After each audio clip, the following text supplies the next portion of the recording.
ਤੇ ਕਿੰਨੂ ਦੀ ਬਹਾਰ ਹੀ ਬਹਾਰ ਆ।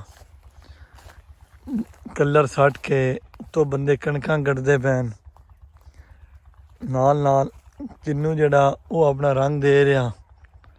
ਨਵੰਬਰ ਦਾ ਮਹੀਨਾ ਵੀ ਚੜ ਗਿਆ ਤੇ ਇਹ ਮਾਸ਼ਾਅੱਲਾ ਕਿੰਨੂ ਜਿਹੜਾ ਇਸ ਨਵੰਬਰ ਦੇ ਐਂਡ ਤੱਕ ਫੁੱਲ ਮਿੱਠਾ ਕਾफ़ी हद तक, नाले रंग रत्ता लाल और उससे अलावा तो नाल बंदे कणक साट के अपनी अपनी काश कर रहे हैं।